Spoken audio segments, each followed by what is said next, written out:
redonda. En primer lugar, buenas tardes a todos y a todas por vuestra asistencia, a los de online también. Antes de presentarles a los conferenciantes de aquí de la mesa redonda, me gustaría que procediéramos a un minuto de silencio por el fallecimiento de una persona que tanto ha luchado por la defensa de los derechos humanos, que es Nelson Mandela.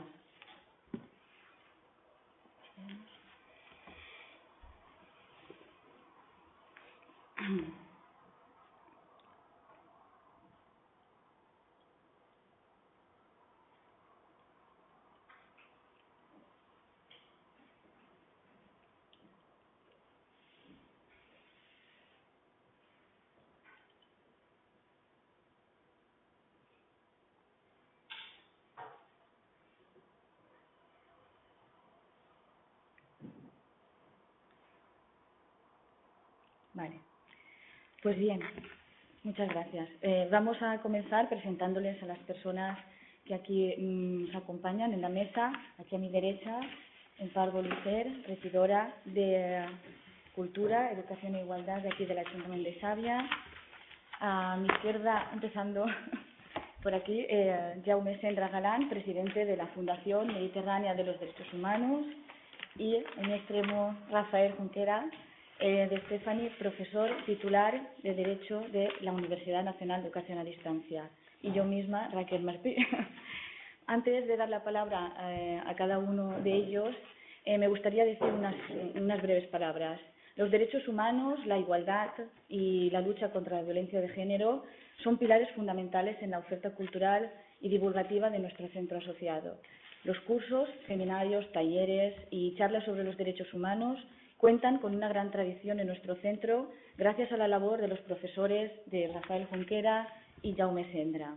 Es importante la celebración del Día Internacional de los Derechos Humanos, pero hay que conseguir que todos los días sean el Día Internacional de los Derechos Humanos. Es evidente que en determinados territorios el respeto a los derechos humanos brilla por su ausencia, mas no por lejano. Hemos de limitarnos a la celebración de este día. Tenemos que abrir los ojos y preguntarnos si en nuestro entorno se respetan siempre los derechos humanos.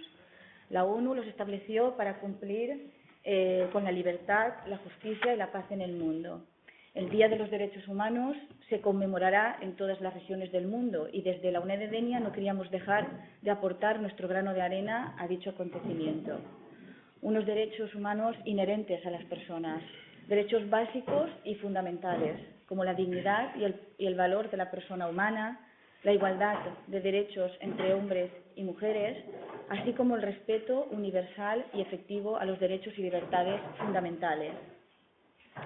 Algunos de los logros de estos últimos años han sido reconocimientos, por ejemplo, en materia de los derechos de la mujer, que ya se reconocen como derechos humanos fundamentales. La discriminación y los actos de violencia contra la mujer están presentes en el discurso sobre los derechos humanos. Como dijo un premio Nobel de la Paz, Shirin Ebadi, no sé si lo pronuncio bien, mientras se nieguen los derechos humanos a las mujeres, en cualquier parte del mundo no puede haber justicia ni paz. Pues bien, a día de hoy, como en muchos países no son llevados a la práctica estos derechos, pero no tanto en los países no desarrollados, que ya sabemos que sí, pero sí siguen habiendo violación de estos derechos en los países desarrollados. Ejemplo reciente también lo tenemos en el suceso cercano de Lampedusa, que os sonarán a todos ustedes, con el trato hacia las personas inmigrantes.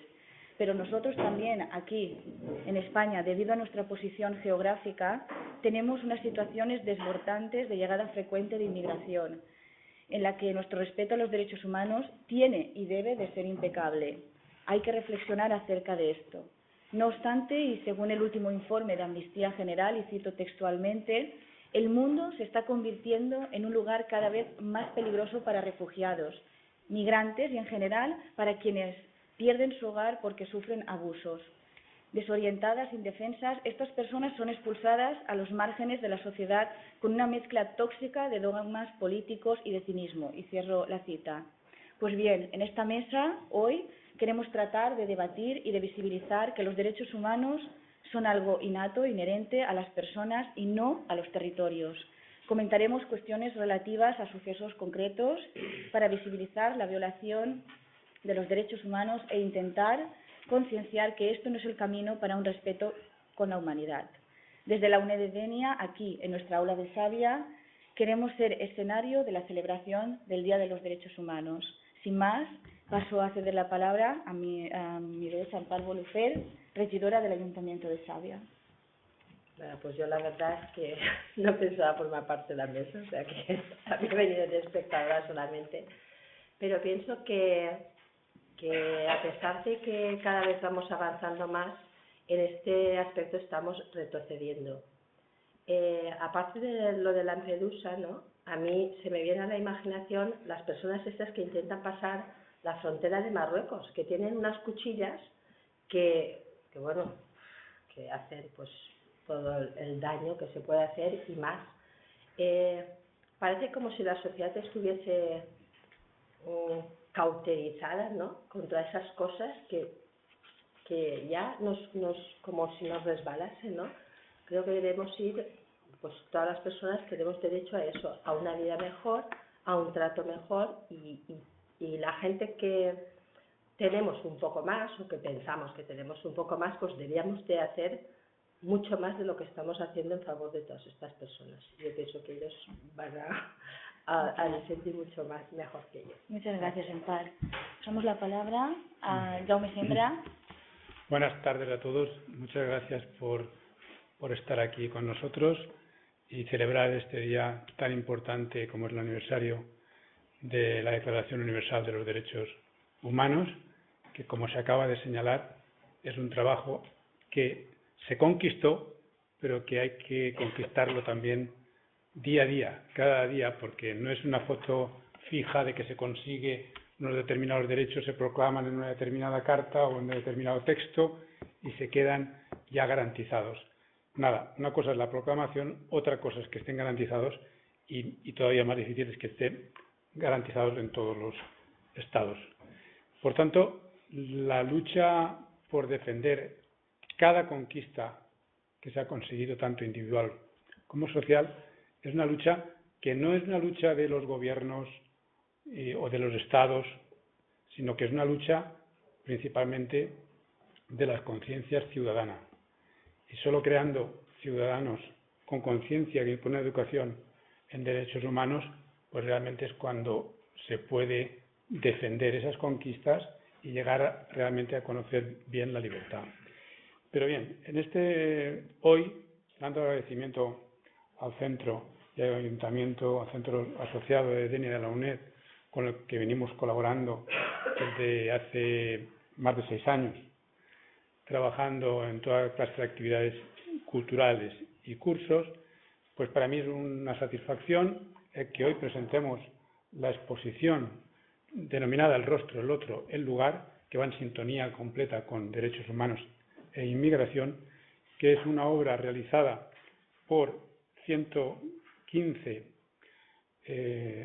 alumnos de quinto de Bellas Artes de la Universidad Politécnica de Valencia, actualmente ya son licenciados, y que representan la creación por cada uno de ellos de una pintura en miniatura, o sea, 45 centímetros de lado, que en conjunto forma una obra de 24 metros cuadrados que se llama la equivalencia a la balsa de la Medusa, que es un cuadro muy conocido de 1819, en el que Theodore Géricault, a través de una pintura romántica, hacía referencia a un naufragio sufrido por un barco francés en 1816, que ante la carencia de botes salvavidas, las personas menos favorecidas únicamente les entregaron una balsa. Estas personas más desfavorecidas estuvieron 15 días a la deriva y de los 150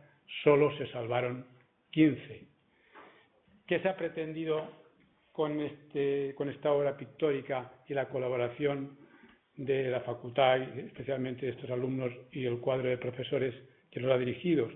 Pues ha pretendido desde el punto de vista de Bellas Artes, darle una óptica actual de la inmigración y de los derechos humanos, propiciando para el espectador una reflexión sobre la gravedad de la tragedia, del fenómeno de las pateras que se cobran vidas humanas y que lo vemos pero no lo entendemos. De esta forma se crea una imagen global y reivindicativa de los derechos humanos que todos ustedes pueden ver cuando termine la charla en la planta baja o asomándose aquí a las ventanas que pueden ver el cuadro del cual estamos pues, muy orgullosos por ese trabajo realizado por los alumnos y que el mérito lo tienen ellos y no nosotros en ese sentido. Dicho esto, aprovechando la presencia de esta mesa y en un día tan especial, sí que me gustaría hacer una reflexión de los derechos humanos y siguiendo en línea de lo que está señalando Empar. La idea esta que tenemos, estabas comentando el tema de la frontera con Marruecos.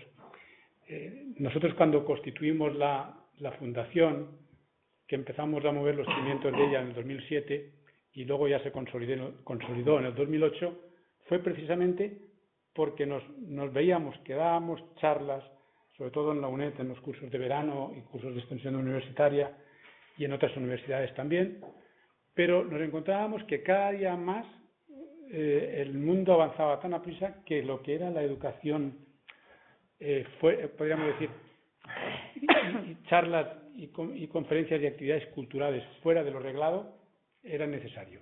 De ahí que hemos fomentado con éxito esta labor y lo hemos apreciado más todavía en estos últimos 5 años de crisis en el que los derechos sociales y económicos han sido los más vulnerados y nos encontramos en la necesidad de garantizar ya no solo esos derechos individuales, sino esos colectivos que estamos hablando.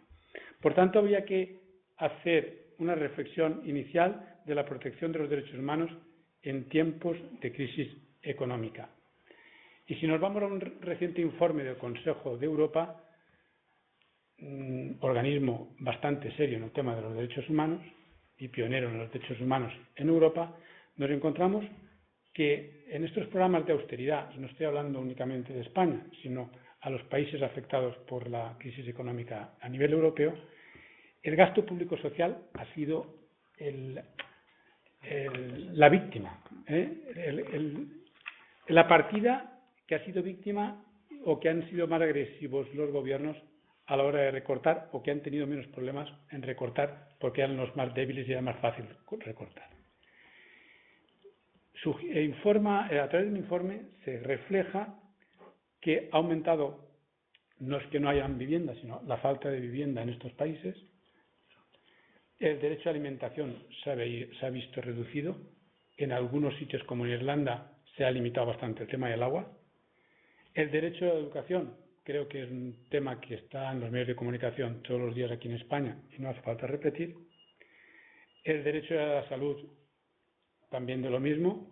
Aquí en España, según más comunidades autónomas, pero también ha afectado a otros países. El tema de la participación, el tema del diálogo social, el tema, sobre todo, de la participación democrática, que vivimos en un Estado democrático, representativo, pero que se habla muy claramente de la Constitución de la participación. Y cada vez vamos a un carácter más representativo, estricto, y no estamos favoreciendo la participación de los ciudadanos. Y no podemos únicamente decir, bueno, la participación a través de la frustración y la salida a las calles, a través del ejercicio de la libertad de expresión, que se ejerza luego una represión en este sentido desmedida.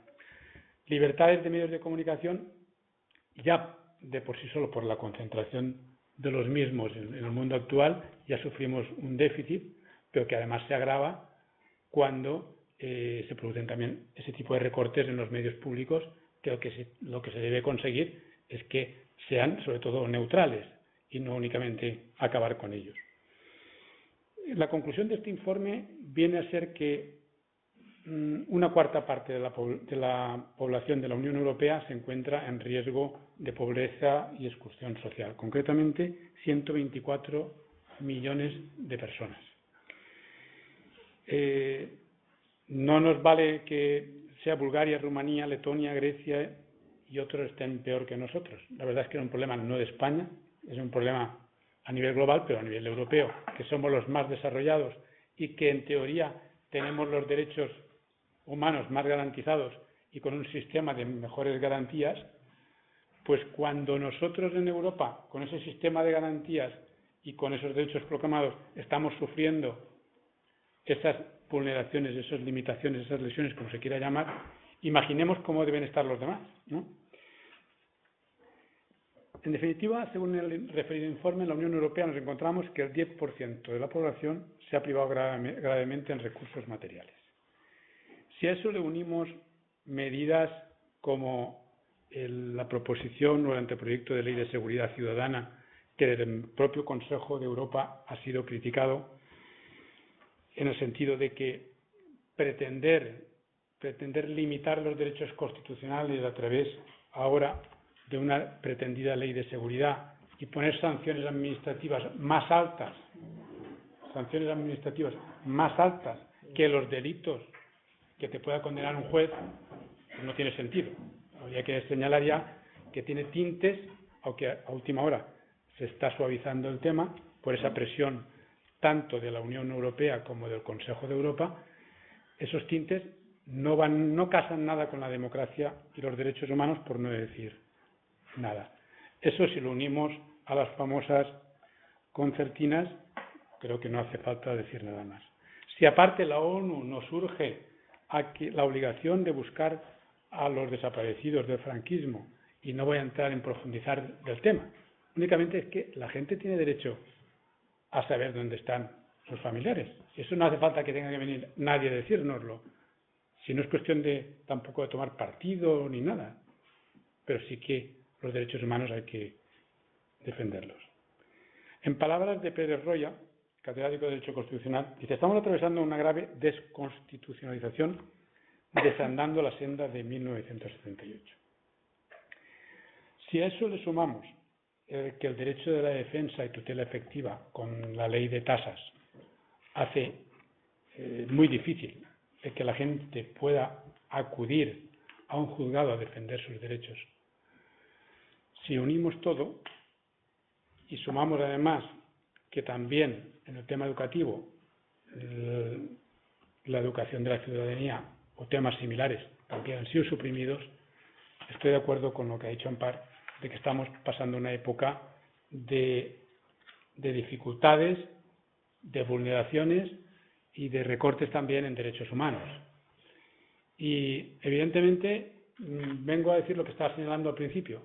Lo importante será que la opinión pública esté concienciada y defienda sus derechos, no como una cosa que tienen que regalarte, sino que es tuya, que se proclamó ya universalmente en el año 48 y que no podemos volver ahora al siglo XIX, a la época del movimiento obrero. Si estamos en la época post el siglo XX del Estado social, que lo dice la propia Constitución, pues entonces lo que pretendemos, al menos ante un momento de turbias aguas, por decirlo de alguna manera, que el portaaviones se mantenga donde estamos y que no vayamos hacia abajo.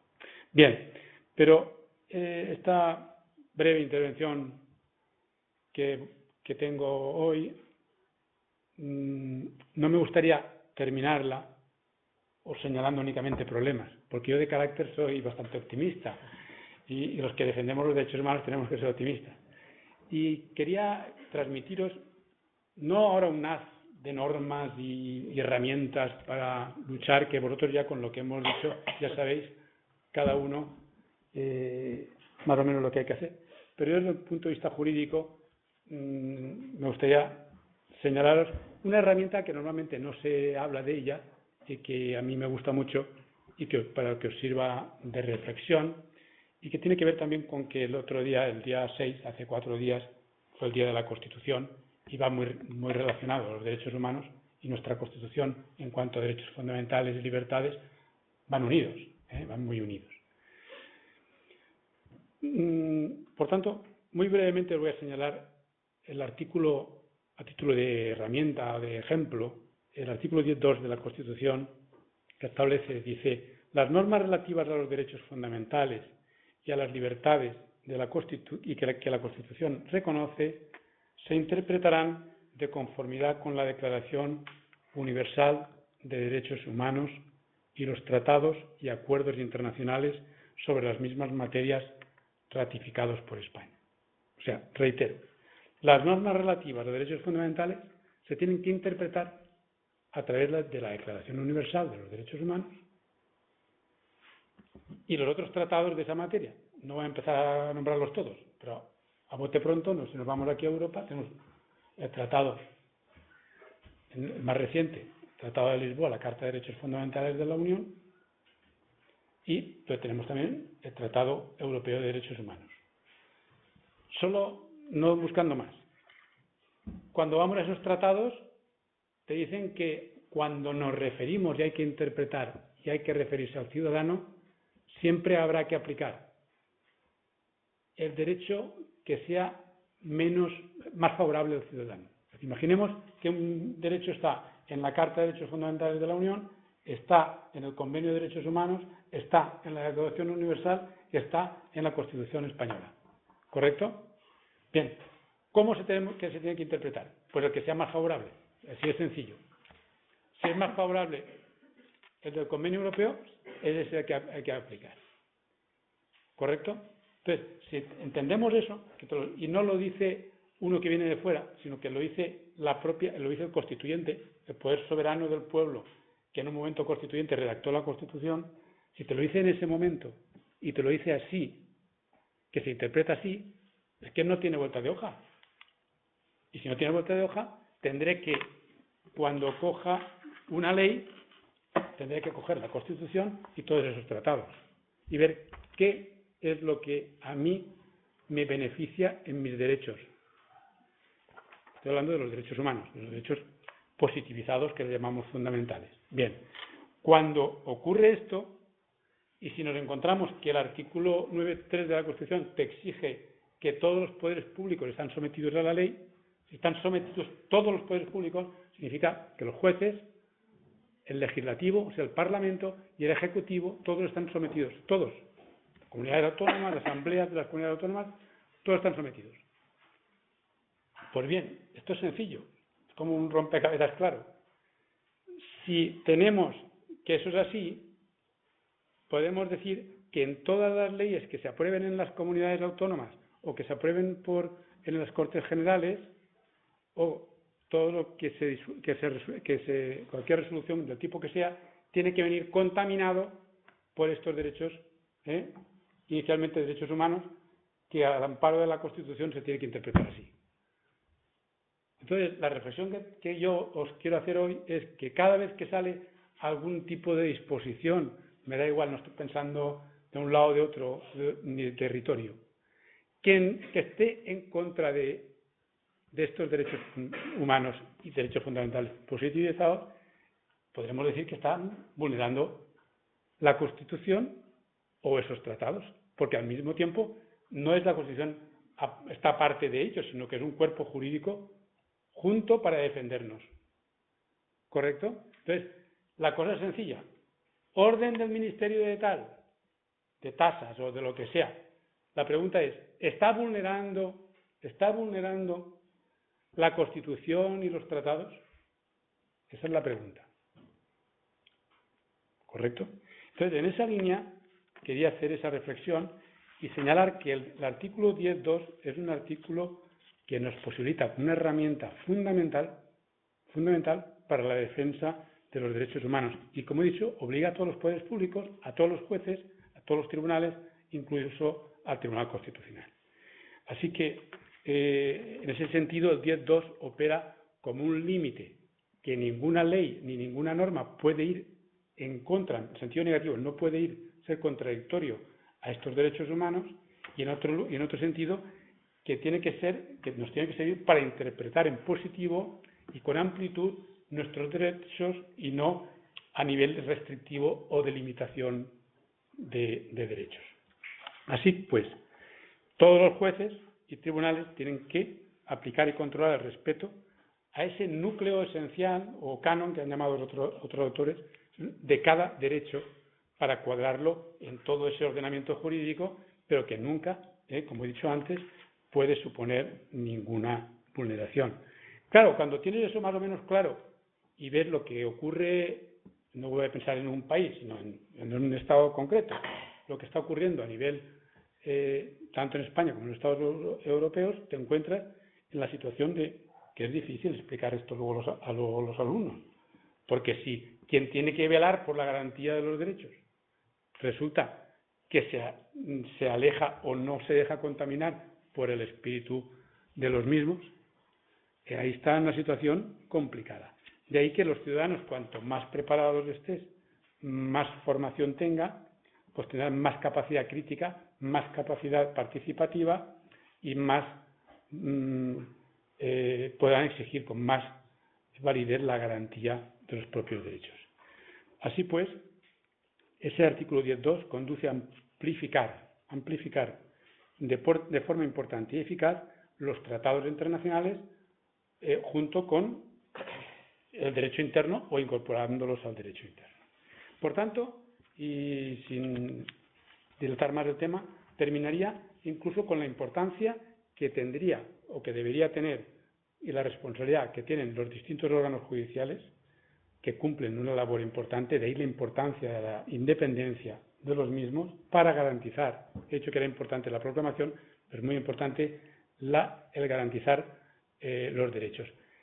La importancia que pueda tener una buena formación de los órganos jurisdiccionales para, teniendo conocimiento, por ejemplo, de este artículo y su desarrollo y su aplicación en el derecho interno, encontrar la capacidad en sus resoluciones, no esperar a la norma o a la ley que pueda estar en contra, sino decir, bueno, yo tengo capacidad de aplicar directamente, a tenor del 10.2, aplicar directamente cuando no hay una norma que lo regula o que la norma que regula es manifiestamente contra la Constitución o contra los derechos humanos reconocidos en tratados internacionales, tener la capacidad de decir, esto no lo puedo aplicar, voy a presentar una excepción en ese sentido para una cuestión de inconstitucionalidad para tratar este tema, porque esto no puedo resolverlo así, o resolver directamente si al amparo legal y bajo la fundamentación pueda ser.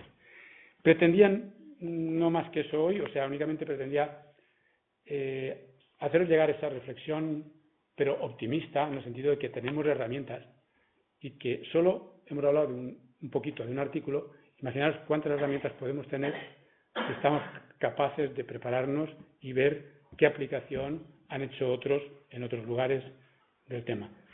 Y esperando que este día sea un día que fomente la conciencia y que en ese sentido sirva para que os garantice los derechos, os doy muchas gracias por haberme escuchado.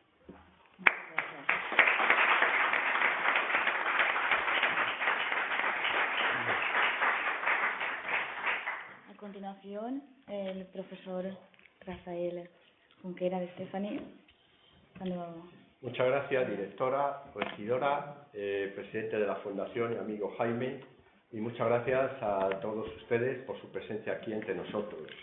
Para mí es siempre un placer y un honor venir a estas tierras donde llevamos años colaborando y donde llevamos años difundiendo el estudio, la reflexión, el trabajo por los derechos humanos. Entonces también muchas gracias al Ayuntamiento, muchas gracias al Centro Asociado de la UNED. Bien, pues hoy estamos de cumpleaños, por lo tanto no vamos a ponernos demasiado dramáticos ni demasiado radicales, aunque la realidad es muy dura, pero cuando celebramos un cumpleaños no solo nos fijamos en la realidad que tenemos, sino que vamos a celebrar ese cumpleaños. Claro, hay un dato, que la Declaración Universal cumple 65 años, lo cual podríamos pensar que es la edad de jubilación. Pero claro, también vamos a aprovecharlo de que las restricciones económicas y sociales parece que van a alargar la edad de jubilación, por lo tanto estamos de enhorabuena, vamos a verlo positivamente.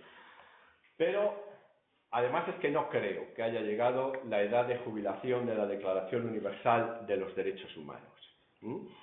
Creo que hemos alcanzado, y ya os cuento el final de la película, creo que la humanidad ha alcanzado o alcanzó en 1948, quizá porque ya no se podía caer más bajo, también es verdad, pero alcanzó una cota muy elevada en cuanto a la conquista moral como humanidad y en cuanto a la conquista jurídica, aunque jurídicamente se aplazó unos cuantos años hasta el 65, en que se firmaron los pactos que hicieron eficaz esa Declaración Universal.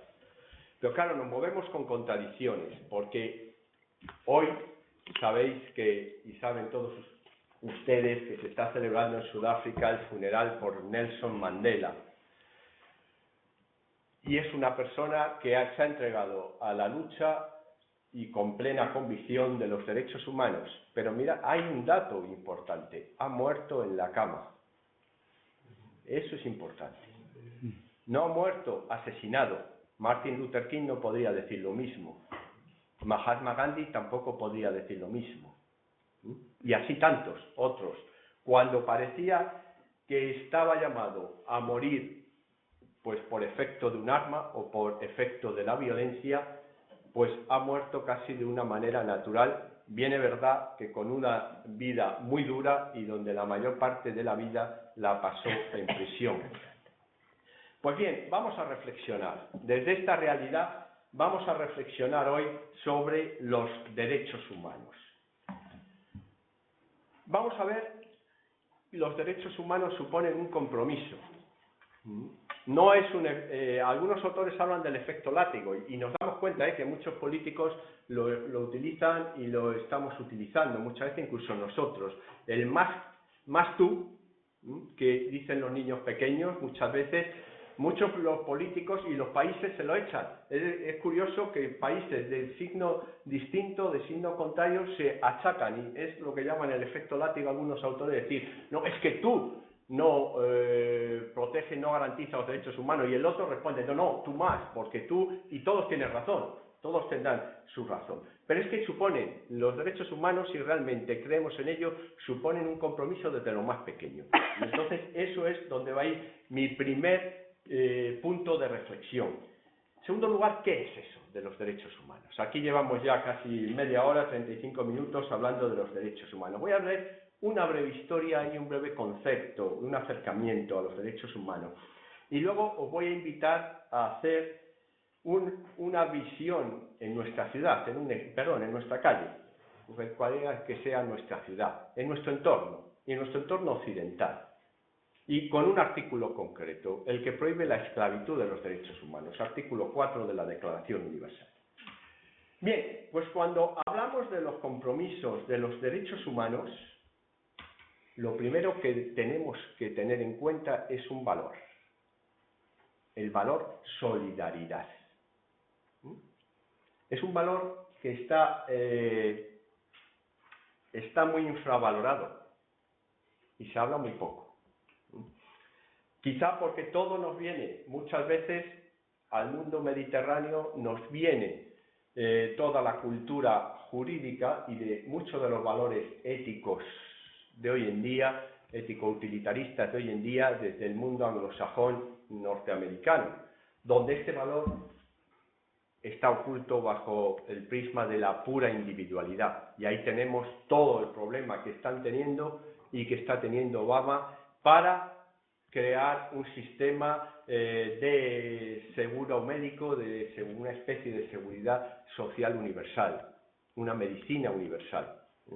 Ojo, es un dato que no se tiene, pero donde existe la mejor medicina del mundo es uno de los porcentajes más elevados de mortalidad del mundo occidental, Estados Unidos. La justicia sería otro valor importante. La justicia, si hablamos de valores y si hablamos de derechos humanos, tenemos que estar vinculados totalmente a la justicia. No podemos olvidar la diversidad. No somos iguales. Hay que luchar por la igualdad, pero aceptando que hay diversidad. Somos distintos y la igualdad no puede triunfar si no se compagina con la diversidad. Y todo esto desde un compromiso de cada uno de nosotros. No podemos decir que el otro no cumple, no podemos decir que el político es corrupto si nosotros estamos fomentando la economía oculta, subterránea, si nosotros no estamos pagando nuestros impuestos o si nosotros nos vamos a otro sitio porque nos sale más barato, como puede ser el ejemplo de algunos deportistas o de alguna gente importante, algunos actores que se van de su país para no pagar impuestos. Pues mire, usted no me podrá decir a mí político que soy corrupto. Entonces, esto es un compromiso de todos y cada uno de nosotros. Y estos son los derechos humanos. Desde aquí es de donde tenemos que hacer el planteamiento de los derechos humanos. Cuando intentamos ver qué son los derechos humanos, hay autores que nos dicen que siempre, en todas las épocas, ha habido términos, algunos conceptos que han caracterizado esa época, esa cultura. Pues podemos decir, me atrevo a decir que a partir de mediados del siglo XX, los términos de derechos humanos, estos dos conceptos unidos, han empezado a caracterizar nuestra época, nuestra cultura. Mirad que hasta el siglo XVIII no se empieza a hablar de que todos los seres humanos tenemos derechos. Y aparece como un criterio que inspira y que es la medida de las instituciones políticas. A la hora de ver quién está legitimado, se da un cambio radical. Ya el poder no se ha recibido de la divinidad, ya no viene desde arriba, sino que aquí ya el poder tiene una legitimación siempre y cuando se respete unos derechos. Por lo tanto, se convierten ya, eso que en sus orígenes, como veremos a continuación, va a hablarse de derechos naturales, se convierten en una idea guía de la política. Nos sirven como referencia, como ese gran criterio según el cual vamos a valorar a la clase dirigente. Y además se convierte en el gran estandarte de las reivindicaciones. Los derechos humanos es la gran bandera que, sobre todo en nuestra Europa, en nuestro mundo occidental, se empieza a levantar en contra del poder absoluto. Pero, sin embargo, hay algunos autores que critican esto un poco académicamente, considerando que es una expresión un tanto equívoca, vaga, y alguno incluso irónicamente dice, mira, si es que ni siquiera hemos encontrado una única palabra para definir todos esos valores que están dentro de lo que denominamos derechos humanos. Son dos palabras y en plural, derechos y humanos, ¿no? Bien, claro, esos derechos humanos, que digo que hablamos de ellos desde el siglo XVIII, no se nos olvide, se les puede abordar desde diversas perspectivas, desde diversos ámbitos. Va a hablar de ellos el historiador, porque los derechos humanos es algo contingente, también algo que ha ido variando. Los primeros autores que hablan de derechos humanos decían que teníamos 3 derechos, los seres humanos. Derecho a la vida, derecho a la libertad y el derecho a la propiedad. Incluso este último muchos no lo mencionaban. Los filósofos racionalistas hablan simplemente de esos que teníamos en nuestro estado natural antes de entrar a formar parte de la sociedad. Pero también tienen un contenido ético muy importante, porque los derechos humanos encierran los valores detrás de los cuales, o sobre los pilares se asienta nuestra dignidad. Por lo tanto, si estamos pisoteando esos valores, estamos no cumpliendo, no protegiendo, no haciendo eficaces esos derechos humanos, estamos pisoteando nuestra propia dignidad moral. Pero también tienen un estudio desde los políticos, desde la política, porque, como os he dicho, desde el siglo XVIII los derechos humanos, los derechos naturales, empiezan a convertirse en el origen y legitimación del poder político. Y, como muy bien ha dicho antes mi gran amigo Jaime, tienen un contenido jurídico, porque la protección y la eficacia de estos derechos van a depender de nuestro propio ordenamiento jurídico. Con lo cual, vemos que llegamos a la conclusión de que los derechos humanos tienen y se estudian desde diversas ámbitos, desde diversos ámbitos, desde diversas disciplinas. Por lo tanto, tienen un carácter multidisciplinar. Bien, pero es también habitual que oigamos hablar de esto que llamamos nosotros, y nosotros hemos optado desde nuestra fundación por llamarlo derechos humanos, hablemos de derechos naturales. ¿Por qué? Porque se origina dentro de la corriente filosófica del justnaturalismo racionalista. Y entonces, en este justnaturalismo se habla, como algunos de ustedes sabrán, de un estatus de que el ser humano, antes de ser sociable, tenía un estatus natural, vivía en la naturaleza. Pues hay autores que defienden que en ese estado de naturaleza ya teníamos esos derechos. Derecho, claro, hablaban del derecho a la vida, derecho a la libertad y derecho a la propiedad. Y que cuando el Estado se genera, los seres humanos hacemos el pacto de entrar en sociedad, generamos el Estado, le decimos, ojo, te nombramos a ti, te constituimos a ti como poder para que nos represente y nos proteja, pero a cambio de que nos protejan los derechos naturales que teníamos en nuestro estado natural. Y entonces se empieza a hablar, es el primer término que se utiliza como derechos naturales. Después ya jurídicamente se empieza a hablar de derechos públicos subjetivos, porque es un ámbito, son unas facultades que el Estado nos reconoce y que nos va a intentar proteger. Pero también se va a hablar de derechos y libertades públicas. De hecho, la primera declaración europea de derechos humanos, que es la que nace de la Revolución Francesa, pues es la Declaración del Hombre y del Ciudadano, se llama así.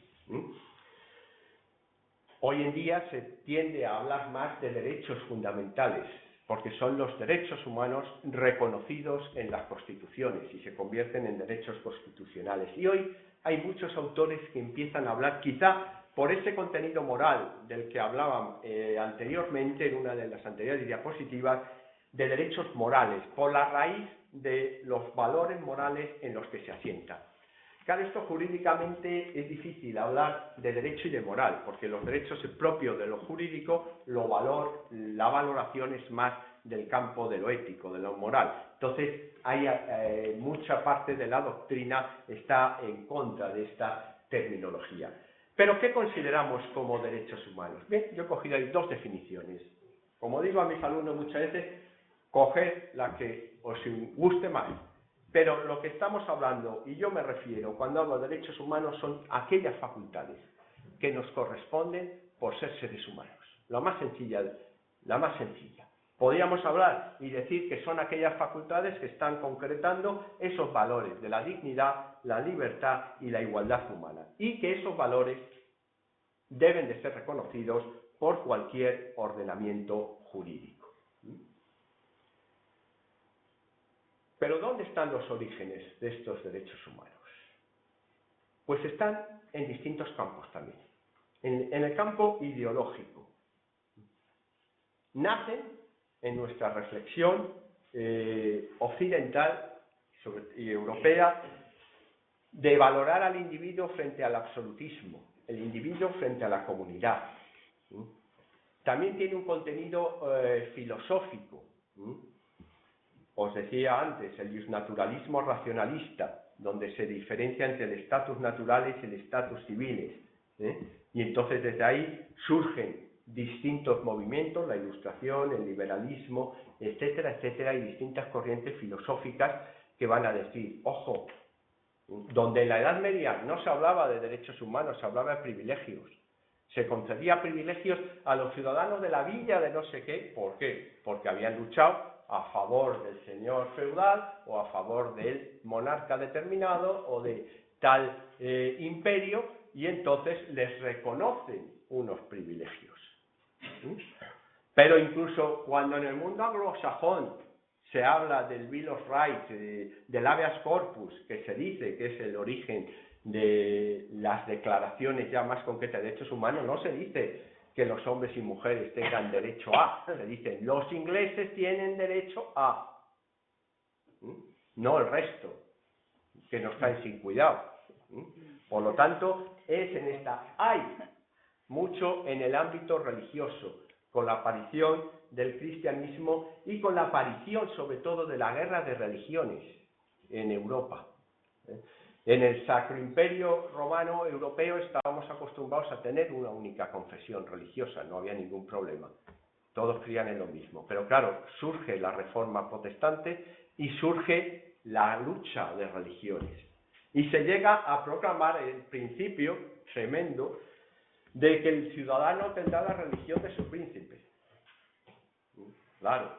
Entonces, la primera reivindicación europea por los derechos humanos es por la libertad religiosa y la libertad de pensamiento.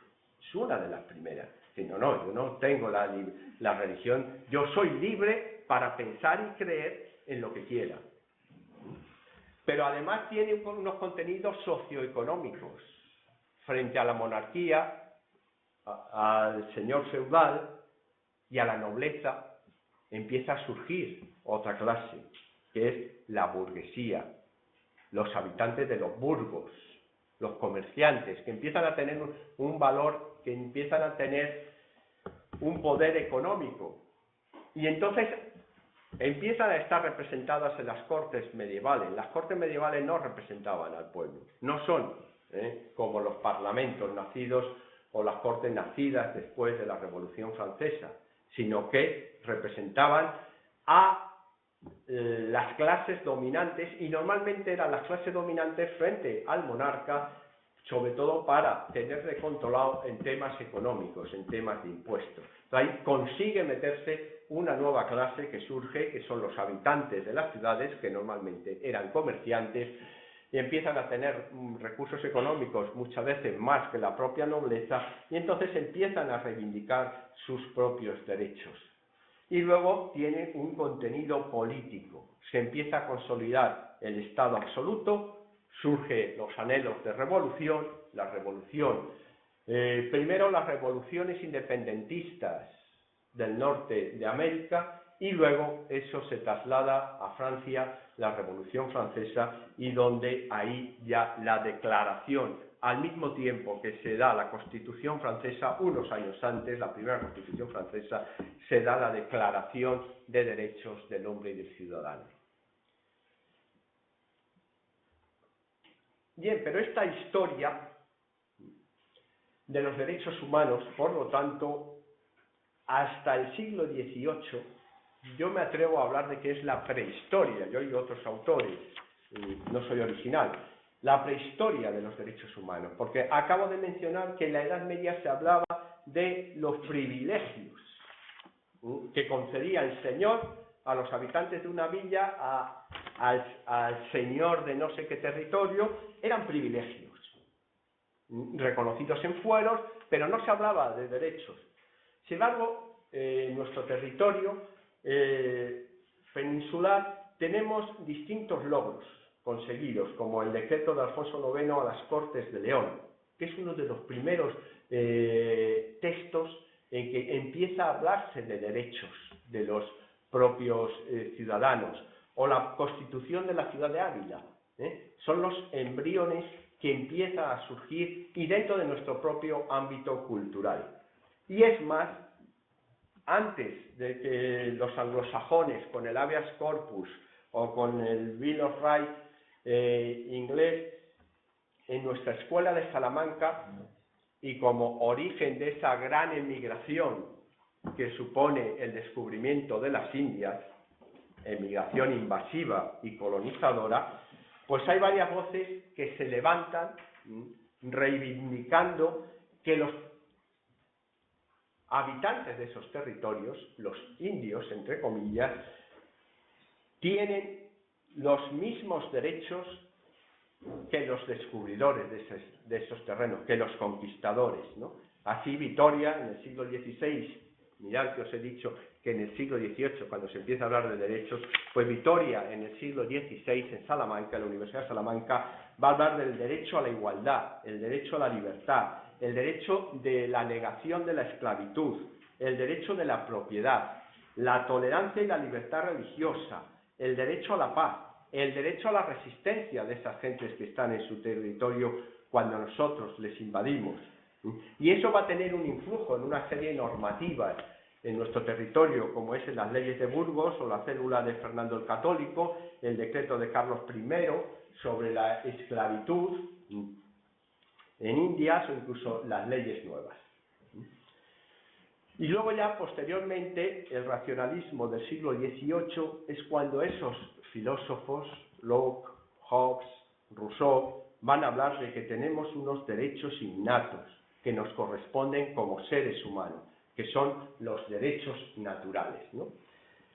Entonces, a la hora de hablar de las etapas de reconocimiento de estos derechos humanos, digamos que hay esta prehistoria de la que os he hablado, que es los orígenes, es cuando empezamos a hablar de derechos de cada uno de nosotros como seres humanos, pero ya hay un reconocimiento estatal en el siglo XVIII.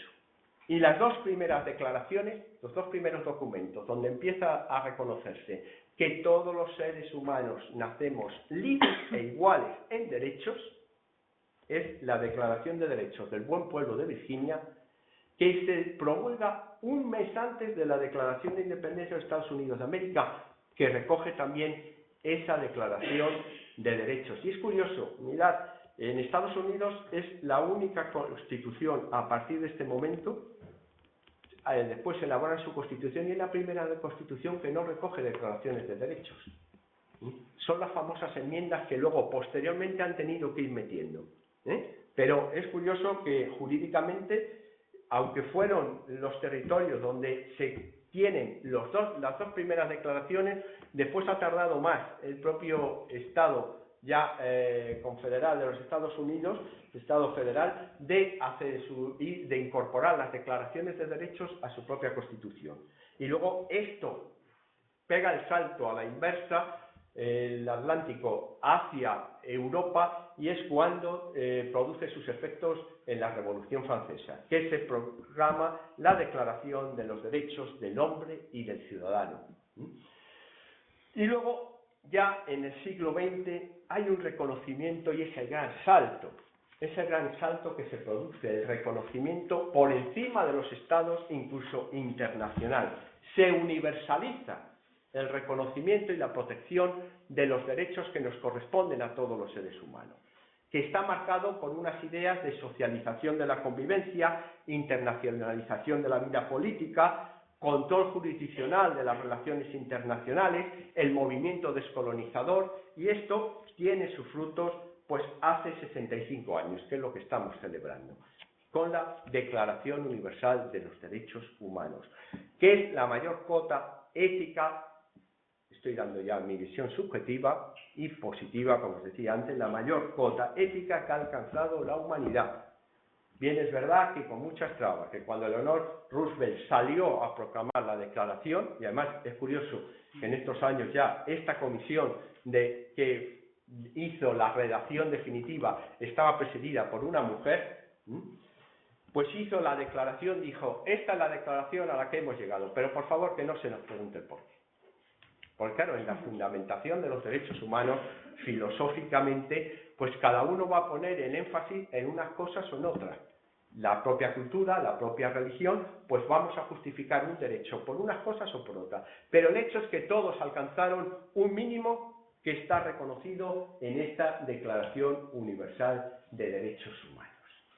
Pero entonces, llegados a este punto, ¿qué son los derechos humanos? Bien, vamos a ver un vídeo, lo tenéis en YouTube. Si pincháis en YouTube, no me acuerdo si es qué son los derechos humanos o qué es la Declaración Universal de los Derechos Humanos, podemos ver este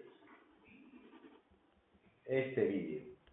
Vamos a verlo y luego lo vamos a comentar.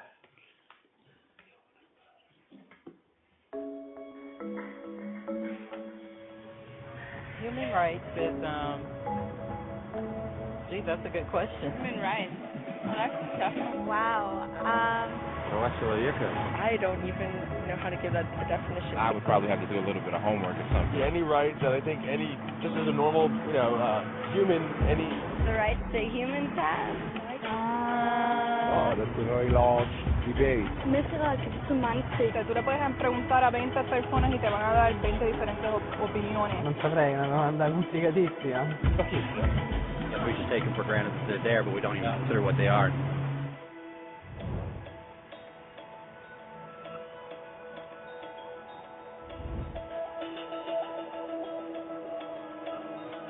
Los derechos humanos son los derechos que simplemente tienes por el hecho de ser humano. Es la forma en que instintivamente esperas que se te trate y el trato que mereces como persona, como el derecho a vivir en libertad, a expresar tus pensamientos y a ser tratado con igualdad. Hay muchos tipos de derechos. La mayoría es aplicable a ciertos grupos. Pero los derechos humanos son los únicos que corresponden absolutamente a todos, en todas partes. Significa niños, personas mayores, gente pobre, basquetbolistas, recolectores de basura, cantantes de rap, maestros africanos, indios, albanos, cristianos, musulmanes, cabalistas, ateos, tu mamá, tu papá, el vecino y tú mismo. Todos tienen exactamente los mismos derechos humanos. En otras palabras, son universales. Pero la pregunta sigue en pie. ¿Qué son? Name the human rights? What the human rights are? The right to live. Equality between all people. Right to religion, the right to... Is there supposed to be a list somewhere I should be aware of? De acuerdo con las Naciones Unidas, hay un total de 30 derechos humanos que generalmente se agrupan y sencillamente se llaman derechos humanos. Todos ellos se enumeran en la Declaración Universal de Derechos Humanos, que es el documento más ampliamente aceptado sobre el tema. Pero fue hace mucho tiempo cuando surgieron. Al principio no había derechos humanos. Si estabas con el grupo correcto, estabas seguro. Si no, bueno, no lo estabas. Pero entonces un personaje llamado Ciro el Grande decidió cambiar todo eso. Después de conquistar Babilonia, hizo algo completamente revolucionario. Anunció que todos los esclavos eran libres. También dijo que la gente tenía la libertad de escoger su religión sin importar de qué grupo formara parte. Documentaron sus palabras en una lápida de barro conocida como el cilindro de Ciro. Y así nacieron los derechos humanos. La idea se extendió rápidamente a Grecia, la India y finalmente a Roma. Se dieron cuenta que las personas siguen naturalmente ciertas leyes, aun si no se les pedía. Llamaron a esto ley natural, pero siguió siendo pisoteada por los que tenían el poder. No fue sino hasta 1000 años después, en Inglaterra, donde finalmente lograron que el rey aceptara que nadie podía invalidar los derechos de las personas, ni siquiera el rey. Los derechos de las personas fueron finalmente reconocidos y ahora estaban protegidos de quienes estaban en el poder, hasta cierto punto. Aún se necesitó que un grupo de rebeldes británicos declararan su independencia antes de que el rey aceptara que todos los hombres fueron creados iguales. No es que le gustara la idea, pero no los pudo detener, y así nacieron los Estados Unidos. Los franceses siguieron inmediatamente con su propia revolución por sus propios derechos. Su lista era más larga e insistieron en que esos derechos no solo se habían ideado, sino que eran naturales. El concepto romano de ley natural se había convertido en derechos naturales. Desafortunadamente, no todos estaban entusiasmados. En Francia, un general llamado Napoleón decidió derrocar la nueva democracia francesa y se declaró emperador del mundo. Por poco y lo logra. Pero los países de Europa unieron sus fuerzas y lo vencieron, y los derechos humanos estuvieron otra vez en boga. Se redactaron acuerdos internacionales garantizando ampliamente muchos derechos en toda Europa. Pero solo en Europa.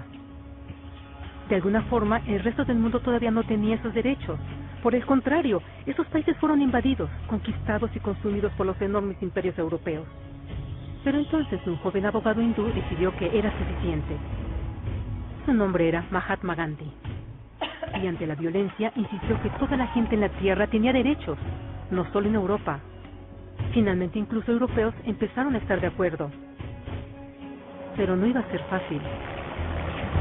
2 guerras mundiales surgieron.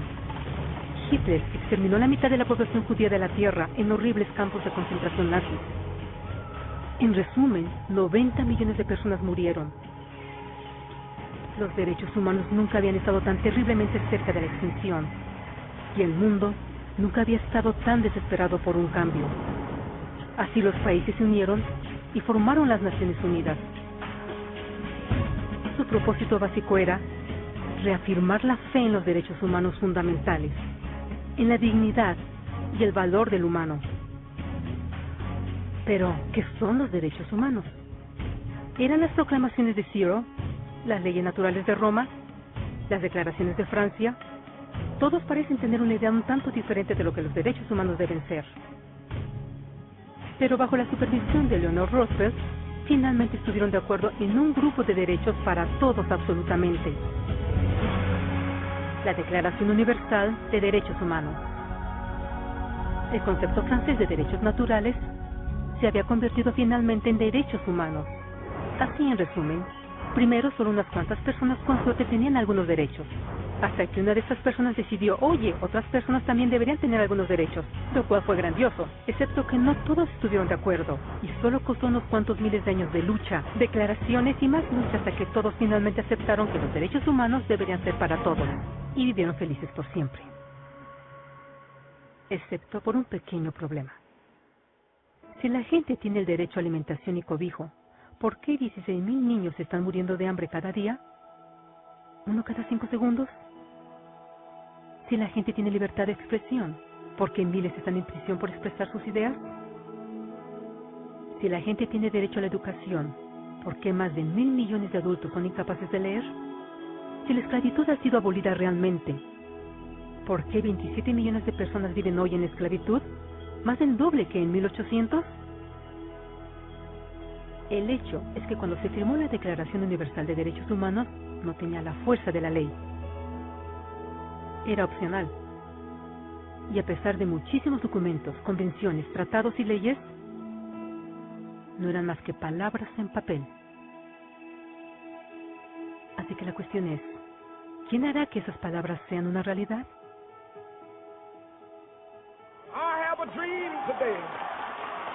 Cuando el Dr. King marchó a favor de la igualdad racial, él estaba marchando por los derechos que habían sido garantizados por las Naciones Unidas desde hacía casi 2 décadas.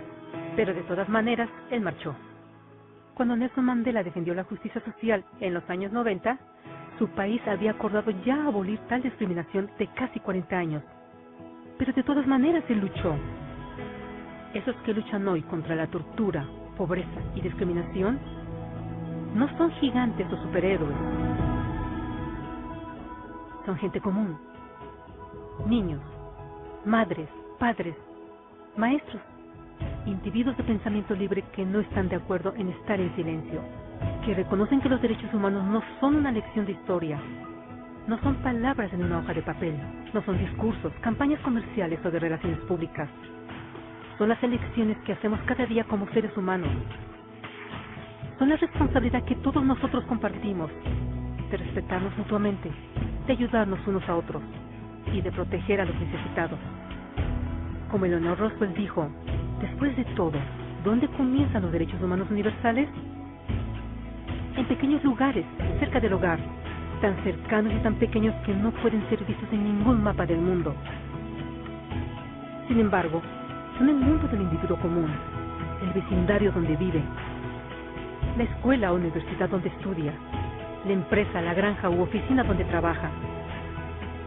Tales son los lugares donde cada hombre, mujer y niño busca igualdad de justicia, igualdad de oportunidades, igualdad de dignidad sin discriminación. A menos que esos derechos tengan un significado ahí, no tendrían significado en ninguna parte.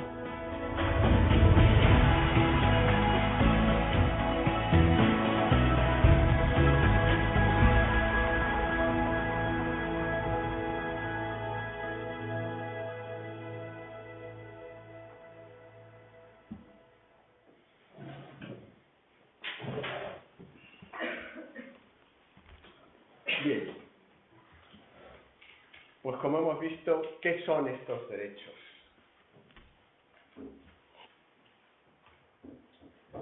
Son las elecciones que hacemos todos los días como seres humanos, nos decía la voz en off.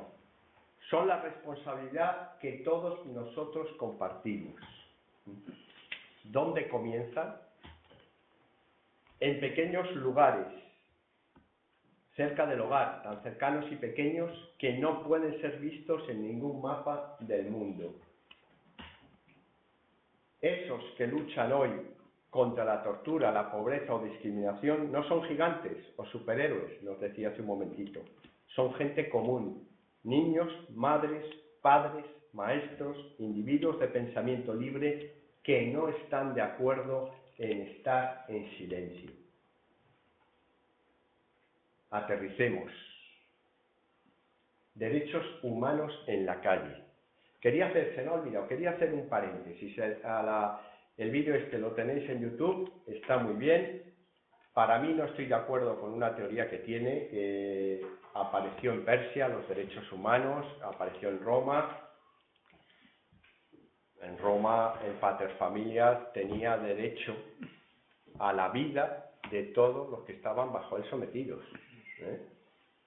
A la vida de su mujer, a la vida de sus hijos, a la vida de las esposas de sus hijos, a la vida de sus hijas, a la vida de los maridos de sus hijas, a la vida de los esclavos, y un día se levantaba con el pie torcido y eliminaba varias bocas a las que dar de comer. Y ya estaba, y se lo reconocía el derecho. Bien, es verdad que históricamente ha habido hitos, y se han reconocido, los estoicos pues tampoco estaban de acuerdo con la condición de ser miembros de un imperio, y hablaban que ellos, yo les digo a los alumnos muchas veces que eran los primeros hippies de la historia, porque ellos decían que eran ciudadanos del mundo, no eran ciudadanos del Imperio Romano ni de la polis griega, ellos eran ciudadanos del mundo.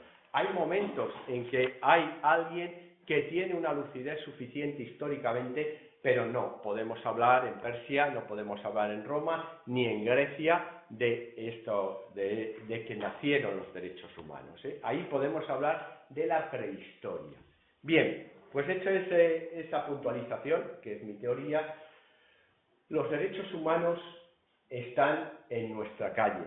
Los tenemos ahora mismo entre nosotros y debemos de ver dónde están, porque hoy, el título que hoy nos traía aquí para hablar de este aniversario de la Declaración Universal de los Derechos Humanos era la inmigración.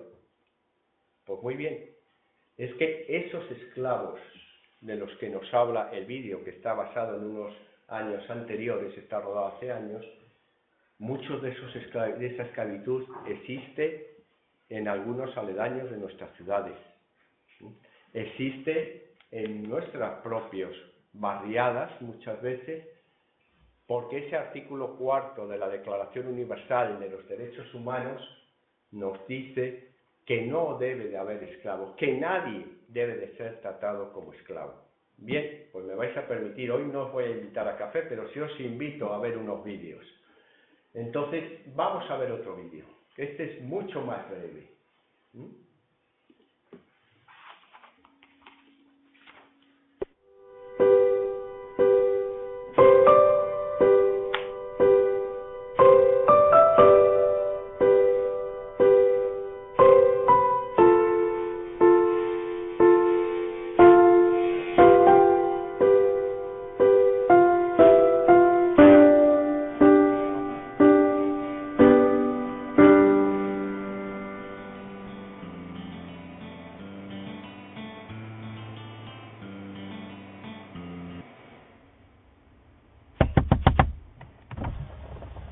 Susana, joder, ¿qué haces?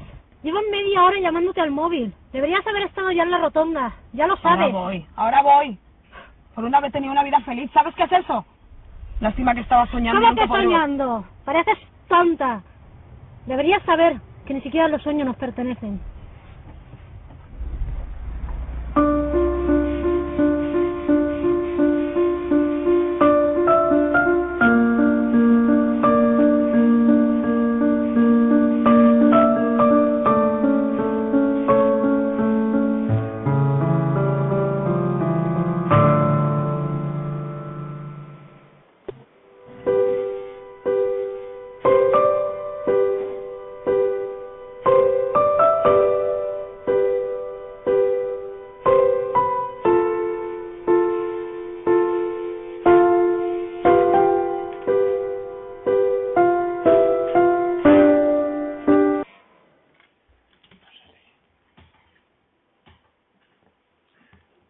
Por una vez que tenía una vida feliz, ¿sabes qué es eso? Lástima que estaba soñando. ¿Cómo que soñando? pareces tonta.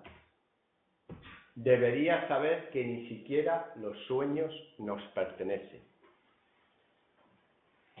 Personas, algunas de ellas, inmigrantes, en las rotondas, en las calles de prostitución, cuando ese artículo 4 nos dice que la esclavitud está prohibida, la trata de personas y de esclavos hay que hacerla eliminar. Seguimos sin eliminarla. Pero debemos tener en cuenta, hay que tener en cuenta, no vayamos a lo más grande ni a lo más lejano. Nuestro trabajo se está realizando en una sociedad con heridas, nuestra vida. Y eso es verdad, estamos hoy en fiesta de cumpleaños, pero la sociedad también tiene sus heridas. Si estamos en una fiesta de cumpleaños de la familia, podemos estar celebrando ese cumpleaños, pero todos sabemos que también dentro de la propia familia, de los amigos, hay heridas, hay situaciones sangrantes. No podemos ser ajenos a esas heridas, debemos de tener presente esas heridas. Mirad que las primeras declaraciones nacen como consecuencia del choque entre culturas. Derechos humanos y migración, decíamos. ¿Cuál es el problema muchas veces de la emigración y de la inmigración? La confrontación de los diferentes. Diferentes razas, diferentes culturas, diferentes religiones, diferentes costumbres. Y hemos dicho en una de las primeras diapositivas, no podemos hablar de derechos humanos si no metemos en medio el valor solidaridad, el valor igualdad, pero el valor diferencia. Somos diferentes. Y esa igualdad hay que trabajarla desde la diferencia. Y no podemos olvidar que la Declaración Universal nace después de la Segunda Guerra Mundial, con las heridas que eso supuso y la destrucción que eso supuso. Pero, por otra parte, es verdad que hay personas que aquí las vamos a simbolizar ya por terminar nuestro acto en Nelson Mandela, que han trabajado y que están trabajando, pero tenemos que hacerlo todos. Hace 15 días hablaba a un equipo directivo de un grupo de empresas sobre el valor positivo del liderazgo y la posibilidad de ejercer un liderazgo ético. Y uno de los primeros retos que tenemos es hacer responsable nuestro trabajo. Cuando estamos funcionarios públicos, cuando estamos ante el administrado, ¿cómo le estamos tratando? ¿Somos conscientes de que estamos a su servicio? Ojo, y no nos centremos en el funcionariado. Tú que trabajas en la empresa privada, cuando estás ante un cliente, ¿cómo le estás tratando? O tú que eres directivo, les decía esto directivo, cuando tenéis bajo vosotros a otros trabajadores, ¿cómo les estáis tratando?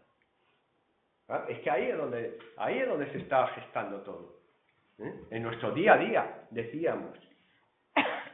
Y luego, cuando nuestra sociedad, con toda la tecnología que tenemos, se está muriendo gente de hambre, eso nos debe dar vergüenza. Que cuando somos capaces de estar trabajando en red, de estar conectados en wifi por todas partes, ser capaces de mandar un WhatsApp a la otra parte del mundo, y hay niños muriéndose de hambre a 4.000 kilómetros de aquí hacia el sur. Nos dice Mandela, la pobreza no es natural, es creada por el hombre y puede superarse y erradicarse mediante acciones de los seres humanos. Y erradicar la pobreza no es un acto de caridad, es un acto de justicia. Necesitamos situar la erradicación de la pobreza en el primer lugar de las prioridades mundiales. Hemos de tener claro que todos compartimos una humanidad común, nacemos iguales, y que nuestra diversidad, pero somos distintos, y que nuestra diversidad en todo el mundo es la mayor fortaleza de nuestro futuro conjunto, iguales y diversos. Qué bonito es esto. Y esta es nuestra fortaleza, no nos la podemos cargar. No hay nada más feo que la uniformidad.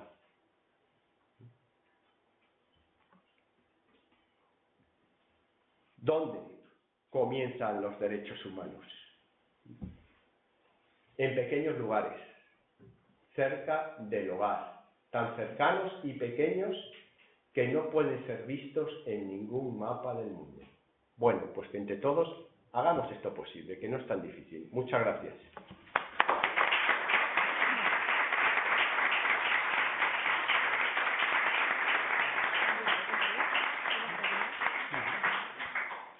Vale. Bueno, pues a continuación es el turno de palabra de los presentes. ¿Queréis realizar alguna pregunta? Luego procederemos a las preguntas de los que nos están siguiendo de manera online. ¿Alguna pregunta? Dígame, caballero. Es para ustedes. Hola. ¿La Declaración de Derechos Humanos ha sido firmada por todos los países? Rafael. Sí. Bien, la Declaración Universal de Derechos Humanos es un compromiso de todos los que forman la ONU, porque fue una declaración universal. Y el problema es que era declaración. Entonces, la declaración es simplemente, digamos, una manifestación de buenas intenciones. Por eso digo que desde el 48 hasta 1966, que se firmaron los pactos internacionales de derechos humanos y civiles y derechos económicos y sociales, se firmaron los dos pactos, no había y me parece que en el vídeo dice algo de eso, o lo ha dicho antes Jaime, no me acuerdo, no había un instrumento jurídico capaz de hacerlo eficaz. Pero a partir de 1966, sí, todos los países que han firmado esos pactos se han comprometido. Pero además hay algo que no sabemos y que ha sido otra conquista en los últimos años. Cuando yo estudiaba Derecho Internacional, se nos decía que los seres humanos, o sea, los ciudadanos de todos los países, no éramos sujetos de derecho para los tribunales internacionales de justicia, eran los estados. Solo podían acudir un estado frente a otro estado. Es decir, un estado podía denunciar a otro estado de que no había cumplido los pactos internacionales. Hoy se ha conseguido un logro, y es que cada uno de nosotros somos sujetos de derecho para los distintos tribunales internacionales, no solo para los europeos, sino para el de La Haya y la Corte Penal Internacional. Entonces, los individuos podemos acudir a esos tribunales denunciando a los estados, lo cual ha sido un logro muy grande en derecho internacional. ¿Alguna pregunta más? David, online. Bueno, aquí hay muchas preguntas, ¿vale? Tú lanza. Vale, empiezo por la primera. ¿Qué dice la Comisión de Derechos Humanos ante las uvas pontesinas de la Valla de Melilla?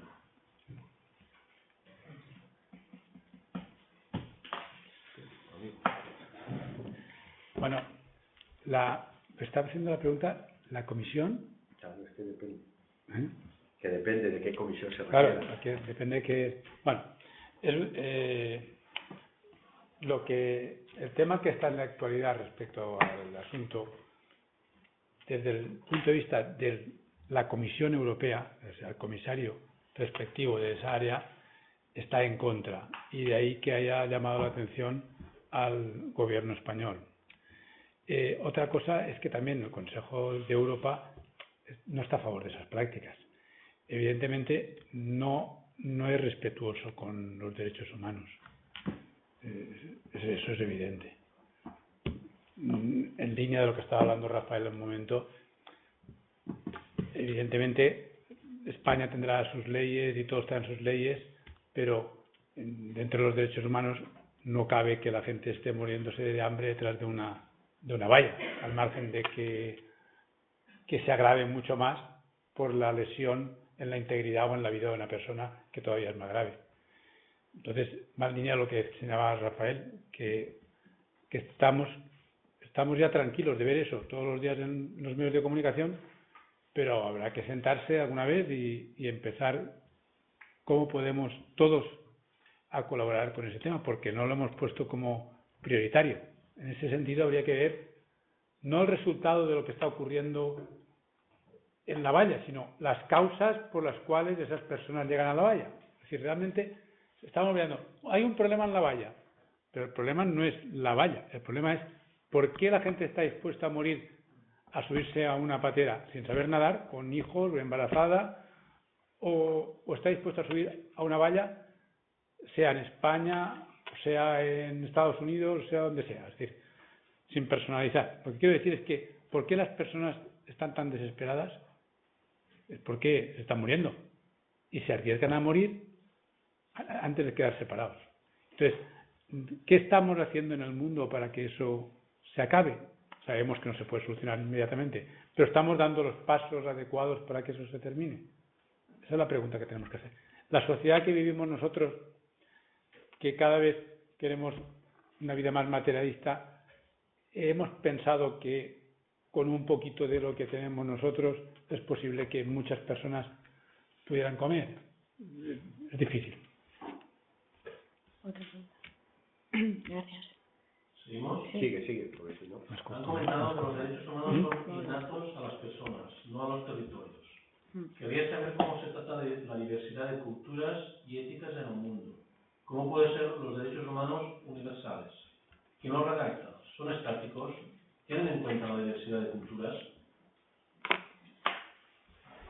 Hombre, los derechos humanos fueron declarados, recogidos en la Declaración Universal y, como decía, cuando los proclamó Eleanor Roosevelt, nos dijo que habían llegado a un pacto y se llegó a un acuerdo entre las distintas culturas allí representadas y que no se les preguntara el por qué, porque la distinción, la diversidad estaba en la fundamentación, a la hora de decir por qué se tenía ese derecho o no se tenía ese derecho.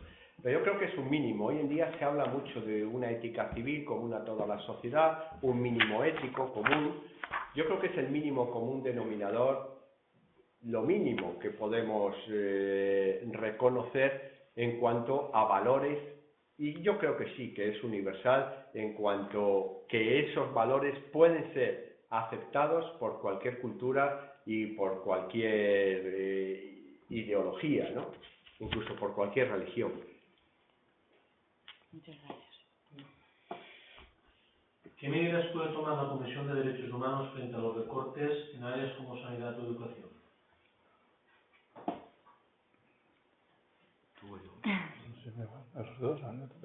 Bueno, pues la Comisión Europea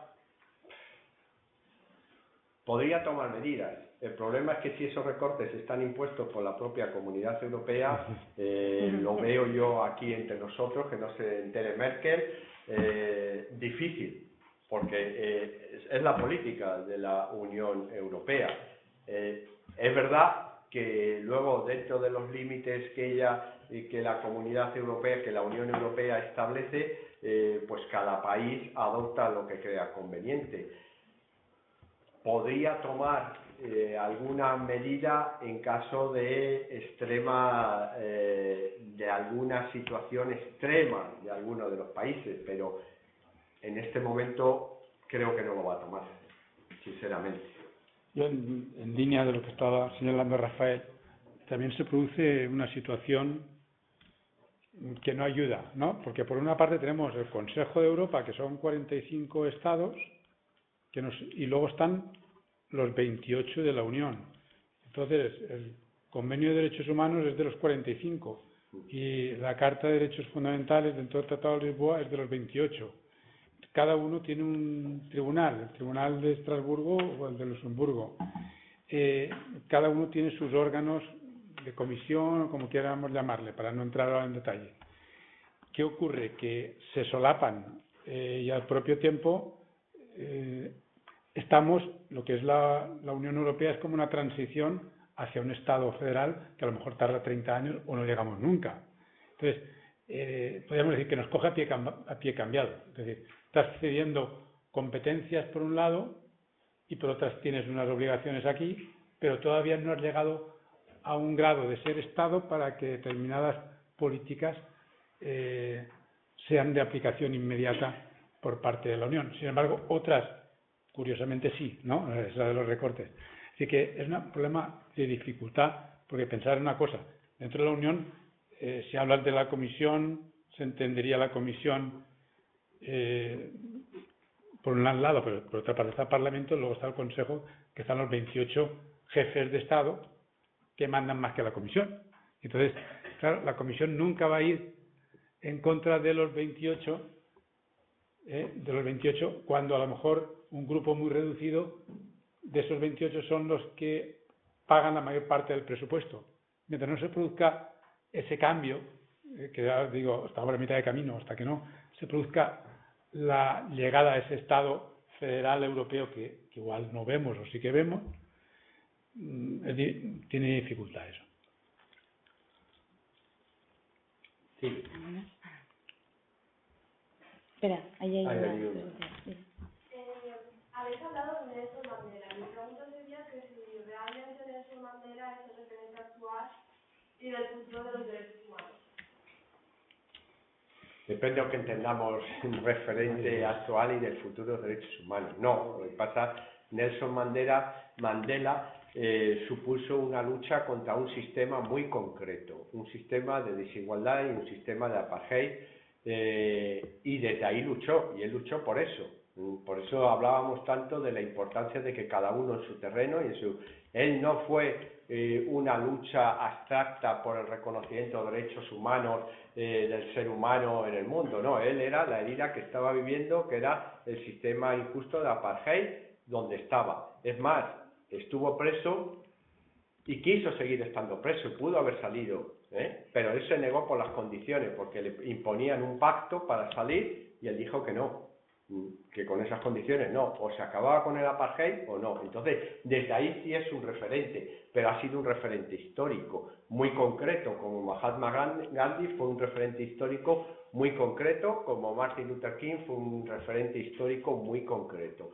Digamos que los referentes por la lucha de los derechos humanos han sido referencias históricas, están ubicados en su propia realidad. Desde su propia realidad sí que han sido unos referentes. Para el futuro yo creo que no, porque él, le tenemos como un referente, como tenemos a todos los que he nombrado anteriormente, pero la realidad de cada uno y las injusticias que puedan existir en cada una de las sociedades serán diferentes.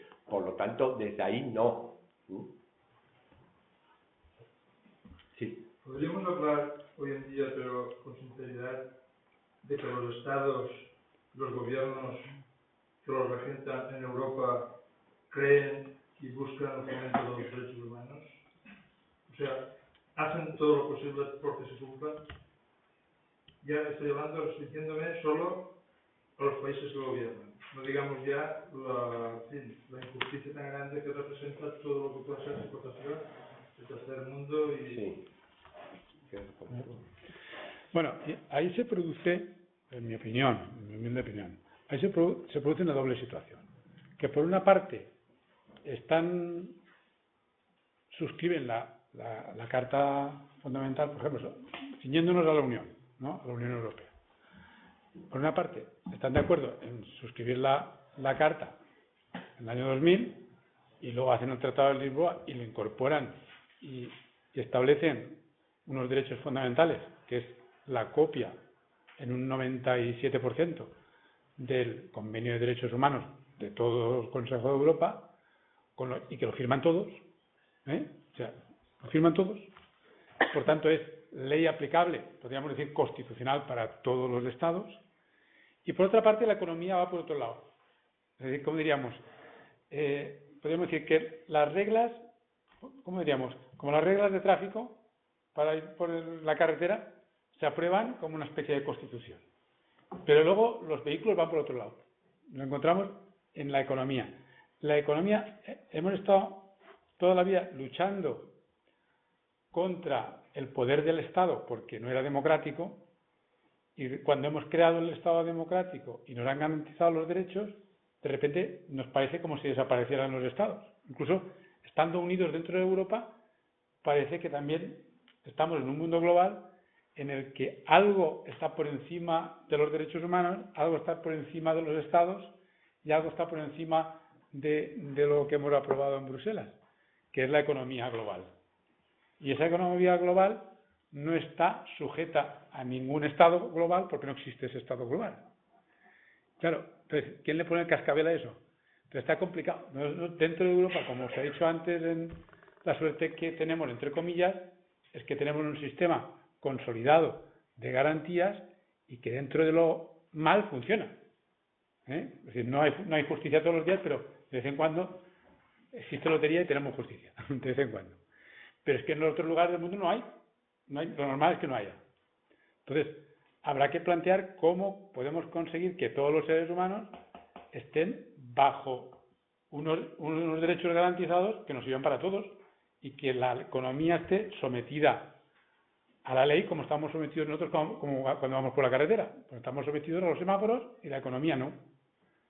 Y es el mismo jefe del Estado que está firmando los derechos fundamentales y al mismo tiempo su ministro está firmando un tratado de libre comercio que está vulnerando los mismos derechos. El tema es porque no se hace la cosa conjunta para que esto está incompatible con lo otro. Pero en fin, es difícil, no se puede hacer en 2 días. Y no se puede generalizar. Tú preguntabas en general, ¿todos los estos? Pues no lo sé. No me atrevo a generalizar porque todas las generalizaciones son malas y negativas, ¿no? Si me obligas, pues la contestación sería, yo aquí sería un poco pesimista, diría, no, parece que no, o yo no lo veo, que ellos realicen un trabajo diario por los derechos humanos. La propia situación de medidas económicas que tenemos, que está impuesto por la maquinaria que tira del tren europeo, que es Alemania. Y fue muy lista Alemania, porque Alemania esperó a pasar ella y entonces no se impuso a sí misma las medidas restrictivas que ha impuesto después al resto de Europa. Luego ahí ya tenemos una discriminación y una injusticia muy grave. Ahora, ya digamos, incluso yendo a la situación de derechos humanos practicada pues en la sociedad que nosotros más inmediata, o sea, el propio Estado español, tenemos las normas económicas y digamos las circunstancias económicas tal, pero también tenemos otras circunstancias, digamos, de corrupción, en fin, de una serie de leyes, empezando por la Constitución, que no son el principal motivo de cumplimiento, sino que la política falla, las leyes están, pero si no se denuncia, pues muchas veces no se aplican. Entonces, ¿hasta qué punto como individuos estamos suficientemente implicados en el cumplimiento de los derechos humanos? Y no sé, ¿qué fórmulas podríamos ir pensando y no sé, propiciando? Porque me imagino que es algo de un cambio muy en profundidad, ¿no?, de la sociedad. Yo creo que sí, pero que es un cambio muy profundo de la sociedad. Y creo que esto, el descubrimiento del valor que tienen los derechos humanos, supone ese cambio, un cambio de cultura nuestra muy seria. O sea, si somos capaces de aplaudir a un dirigente de un equipo de fútbol cuando está a punto de ir a la cárcel y encima parece que nos están haciendo una ofensa a nosotros, eso a mí me da mucho resquemor. Digo, ¿hasta dónde somos capaces? Da igual que sea el presidente de mi equipo de fútbol, si lo ha hecho mal, pues que pague como el que más. Entonces, parece como que algunas cosas las tomamos ideológicamente o con la camisa nuestra, de nuestros colores, y eso no tiene importancia. Y todos somos conscientes de que incluso hay políticos que estando en entredicho pues reciben más votos encima, ¿no? Entonces ese es el problema, no del político o el del dirigente de fútbol que ha cometido la irregularidad. El problema es que encima les elevamos y les mantenemos. Ahí está donde no estamos comprometiéndonos con la lucha de los derechos humanos. ¿Alguna pregunta más? ¿Online? Online no, presencial. Una pregunta. Tengo entendido que España ha sido juzgada unas 200 veces por el Tribunal de Estrasburgo. Y en esas 200, unas 30 veces ha vulnerado los derechos humanos. Eso comparado con otros países de la Comunidad Europea, ¿es mucho o es poco? Bueno, no tengo la estadística aquí delante, pero es bastante normal. Es decir, quiero decir con eso que no significa, por ejemplo, os podría decir que en este momento el Tribunal de Estrasburgo está bastante bloqueado porque no, como representa al Consejo de Europa, está incluido Rusia, y Rusia cubre más del 50% de las denuncias. con lo que cuando recurres a este tribunal está como un embotellamiento, ¿no? Entonces, en ese sentido, nosotros somos una pequeña parte del tema. Es decir, ese tribunal intenta ser independiente y no tiene ningún problema en condenar, como ha condenado al legislativo, o sea, al Parlamento, ha condenado al Parlamento alemán, o ha condenado al Parlamento francés, o al Parlamento italiano, en este caso el Estado español. Entonces, tiene un componente que, aparte de sancionador, no tiene los mismos efectos en todos los estados según la ratificación, pero sí que además de ser condena, moralmente queda fatal, porque quedes condenado por un tribunal de estas características. No sé si te he contestado algo. Vale. ¿Alguna más por aquí? Pues, sí, espera. ¿No creéis que a la hora de hablar mucho de derechos humanos siempre los políticos se llenan la boca hablando de derechos humanos y que todos somos iguales, hay justicia para todos, pero en cuanto van las cosas mal, se está demostrando que lo primero que se está recortando son las políticas sociales y los derechos humanos? ¿Qué opináis de esta situación? En cuanto a las cosas, en cuanto la economía va un poco mal, lo primero que se quita son los derechos humanos y los derechos sociales. Estas son opiniones personales. Mi opinión personal es que, por una parte, tenemos que estar muy contentos de la evolución en cuanto a estructura de la Constitución del 78 aquí, con las posibles reformas que se tengan que realizar para adaptarla, y también pues de la democracia tenemos que estar contentos, pero eso no significa que dentro de estar contentos de eso podamos permitir todo ese tipo de conductas o que dejemos de participar o dejemos temas como que estás comentando. Realmente, lo importante ahí sería que los ciudadanos nos implicáramos más, en que participáramos más, que tomáramos más interés a nivel sindical, a nivel de las instituciones políticas, porque no tienen por qué ser 3 o 4 partidos, pueden ser muchos más porque hay libertad de crearlos. De hecho, en la transición se presentaron, no me acuerdo si casi 300. Lo que pasa es que luego todos no son votados. En ese sentido, yo he comentado más de una vez que hay que pensar también en la responsabilidad nuestra, porque es fácil decir cuando van las cosas mal, culpa de los políticos, pero es que los políticos los ponemos nosotros.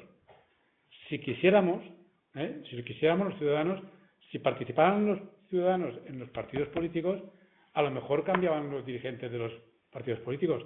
Y si además en las elecciones generales o las distintas elecciones votáramos de otra manera, también les haríamos cambiar. Lo que pasa es que hemos vivido en los últimos años, yo pienso sobre todo en la década a partir del 2000, de podríamos decir, de un crecimiento económico un poco arrollador, por decirlo de alguna manera, sobre todo en la zona de aquí de la costa. ¿Qué ocurre?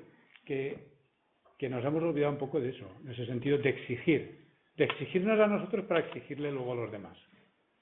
Cuando ahora van las cosas mal, empezamos a darnos cuenta de la situación y empezamos a pedirle cuenta a ellos. Pero nos percatamos que nosotros hemos sido los que lo hemos puesto. Y decimos, bueno, es que no hay otros. Bueno, pues porque nos los creamos, porque tienen las herramientas para hacerlo. Lo que pasa es que es más cómodo que me quede en el sofá. Sin embargo, Nelson Mandela ha dado el ejemplo histórico que decía Rafael, de moverse. Si todos colaboráramos un poco, empezando por los que estamos aquí, que también nos gusta estar en el sofá, también, si todos colaboráramos un poquito más, a lo mejor esto cambiaba. Online. Ahora una online, ¿quién es? Luego usted. No tengo... Después de caballero. ¿Qué dice la Comisión de Derechos Humanos ante la dejadez de Marruecos por la migración que pasa a través de sus fronteras hacia España y Europa?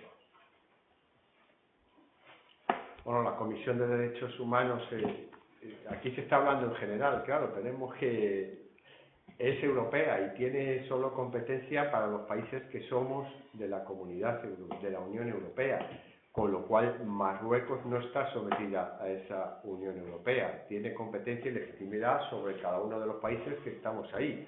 Entonces, claro, es una situación que no se pronuncia porque no puede. Caballero.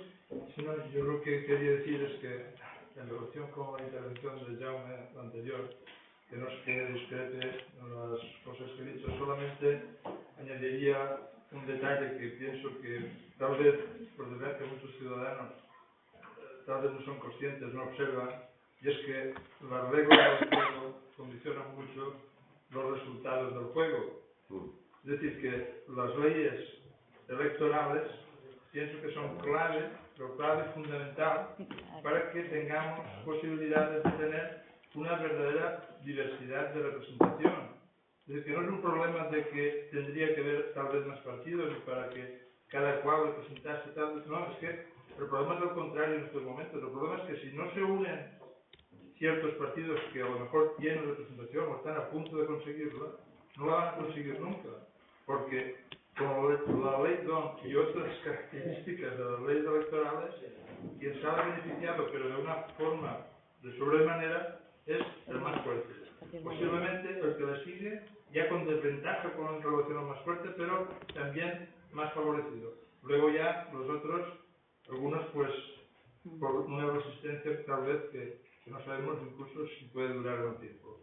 Es más, pienso que lo que se persigue casi se ha conseguido, y es que el bipartidismo se consagre. Y posiblemente aquí en España yo veo que si no se ha consagrado todo, ha sido porque existen los nacionalismos, que allí también se repite la misma función, porque resulta pues que con una representación tal vez exigua que los partidos grandes dicen, ¿y cómo puede ser que Cataluña o el País Vasco pues con muchos menos votos tiene aquí una representación tan grande y tal? La misma regla beneficia en el mismo sentido. Y eso sí, y bueno, y otra cosa tal vez que en fin, yo, pues bueno, digamos que tengo ese gusanito dentro y supongo que por años que viva pues tampoco intentaré que se muera, ¿no? Pero toda la participación ciudadana es algo que en fin, yo sé que hay un amigo aquí en la sala que dice que política es todo, incluso hasta la suegra. Para política. Bueno, pues resulta de que no podemos pasar de la política porque la política no pasa de nosotros. Otra cosa es ya que concibamos la política como lo estamos tal vez viviendo y sufriendo y los posibles niveles de participación que podamos asumir cada cual, ¿no? Pero... Vale, ¿querías formular una pregunta? Yo simplemente me gustaría conocer vuestra opinión. Después del repaso histórico respecto a los derechos humanos, mi sensación es que la culminación, el gran éxito fue esa proclamación en 1948. Desde entonces hasta ahora, mi sensación es que ha habido no una evolución, sino una involución. Quería saber si es vuestra opinión también. Es decir, que vamos atrás en ese sentido. Sí, ya quedó claro. No, yo creo que no, que vamos hacia adelante. Yo peco de optimista, pero yo creo que vamos hacia adelante y te he dado unos datos históricos. En el 48 se hace simplemente la Declaración Universal, es una mera intención de voluntades, que queda muy bonito, se ha pasado la Segunda Guerra Mundial, pero ahí queda, es una mera declaración de decir todos los... Pero luego, 20 años después, se firman los pactos, donde ya hay países que se comprometen a incluirlo en sus constituciones y que empiezan a recogerlo. Es más, en todas las constituciones que se van generando a partir de 1948 empiezan a introducirse siempre en el inicio de la Constitución los llamados derechos y libertades públicas o derechos fundamentales o derechos constitucionales, como queramos llamarlo. Es más, el otro dato que te he dado es que antes, en los años 70, no se podía, tú ciudadano no podías acudir a un tribunal internacional. Hoy sí pueden los ciudadanos acudir a tribunales internacionales y se han conseguido sentencias pues famosas y logradas, como fue el caso Bosnal de los futbolistas profesionales, donde se daba la gran paradoja, por ejemplo, por coger un detalle, ¿no?, de que en Europa se estaba proclamando el libre movimiento de los trabajadores y luego había un grupo de profesionales que se les impedía. Claro, nosotros siempre que hablamos de deportistas profesionales estamos hablando de las primeras, pensando en las grandes figuras, pero esto lo consigue una figura de tercer rango y a raíz de eso muchos futbolistas profesionales que no son las grandes figuras que estamos viendo y que conocemos, han conseguido que se les reconozca ese derecho a poder irse a otro país y poder ofrecer sus servicios a un club profesional. Eso fue una de las gotas, pero esas gotas se llenan muchos vasos. Entonces yo creo que hemos avanzado bastante, pero bastante. Pero el concepto de sociedad, la realidad, los datos demostrables, continúa habiendo el mismo número de gente muriéndose de hambre, hemos aumentado, hemos disminuido, la sociedad también ha cambiado, pero es consciente de que, me refiero a la sociedad. Tú has dicho una palabra importante, y yo creo que ese gran salto que da la humanidad es consciente. Yo me niego a decir mucho, y siempre con los amigos cuando estás, no, es que yo me cambiaría, yo me cambiaría por hace 50 años o tal. Mira, yo no. Y quien dice 50 años dice, no, es que yo, pues no hemos avanzado nada, de la Edad Media aquí o de esto que hemos visto del derecho romano, no hemos avanzado nada. Ah, ¿tú te cambiarías allí? Es que tú no ibas a ser paterfamilias, probablemente, no te señalo a ti. Es que yo si me cambio, a lo mejor me cambio me toca ser esclavo, que era lo más probable, o no ciudadano del Imperio Romano, lo que ellos llamaban los bárbaros, que entonces la ha fastidiado, o un siervo de la gleba en la Edad Media, o tal como está Europa, tal como estaba Europa y el mundo en el 48. Yo creo que se ha ganado, o sea, tenemos que tener perspectiva. Otra cosa es que estemos muy lejos todavía de ese horizonte, y es verdad lo que tú dices, y que todavía el tercer y cuarto mundo nos están haciendo una llamada, que es vergonzoso, y ahí estoy de acuerdo. Pero algo se ha ganado, algo, aunque solo sea, aunque no hubiéramos ganado solo el hecho de que somos más conscientes, eso ya es un paso, es un paso. Somos conscientes, pero... Es peligroso si te quedas ahí. Claro, o sea, eso es peligroso si te quedas ahí. Ahí ya te sabía por... El producto de esa conciencia te la han creado y la sociedad está creada para no poder no poder moverte o hacerte creer que no puedes conseguir nada. ¿Entiendes? Claro, pero el problema es caer en esa trampa. Pero que se puede caer, que sí, que hay esa tentación y hay ese peligro. Es que mira eso también, lo que ha pasado es que antes habían pocos derechos. No estaban hablando solo de derechos humanos, sino otros que no son derechos humanos, pero que también son derechos de las personas. Entonces, ¿qué ocurre?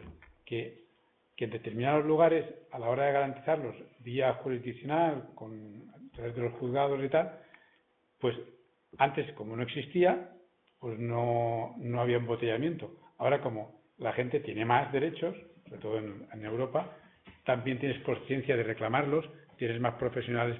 Hombre, ahora con la ley de tasa está reducido, ¿no? Por ejemplo, pero quiere decir que se ha producido una época en que tenías las vías rápidas para ir.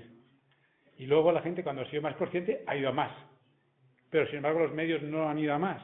Y entonces la misma carretera, en este caso el mismo juzgado, tenía que llevar el doble de trabajo. Entonces, claro, te has quedado por ahí atascado. Entonces, tu derecho lo has tenido proclamado, garantizado, pero luego no tienes bastante carretera, parece como si fuera cuando hay puente, que están todos los coches allí aparcados, ¿no? Todos embotellados. Y eso se produce cuando tú te encuentras que la justicia es lenta, cara y tarde, es que no es justicia. Y entonces, claro, te desanimas y te frustras, y entonces no crees en el sistema. Es una cosa lógica porque pasa socialmente a la gente. Pero no por eso hay que pensar que no hemos llegado ahí. Lo que habrá que ver cómo se desatasca. Pensar solo en temas de, por ejemplo, de violencia de género. Hace 20 años era impensable. Era impensable. O sea, te tiraban a la calle. Si ibas a la comisaría, te tiraban a la calle. No digo todos, pero en un 70%... Sin ir más lejos y sin ir a esos extremos, tú y yo hemos estudiado en la carrera cuando una mujer casada no podía firmar un contrato, no podía abrirse una cuenta corriente, por ejemplo. Y necesitaba la firma del marido para poder abrir una cuenta corriente. Estamos hablando de los años 70. Incluso de los bienes privativos o heredados de su familia, que no eran gananciales, eran privativos también para disponer. Y nosotros que hemos ejercido ya desde la democracia, nos hemos estrenado dentro de la democracia, puedo decir que en las primeras asistencias habían policías que se cumplían a rajatabla lo que ya decía la Constitución, y otros que decían, mira, te voy a pegar una patada en la boca delante de tu abogado. Entonces, pero claro, venían de una forma de actuar, y yo he visto esa transición. Sin embargo, otras personas eran ejemplares, incluso más ejemplares que ahora, porque se lo tomaban a pie de la letra. Ahora ha cambiado y ahora es así, a pie de la letra. Pero otros seguían con la misma línea. Y no podían hacer nada si lo ibas y le decías al juez, o juez no decía nada.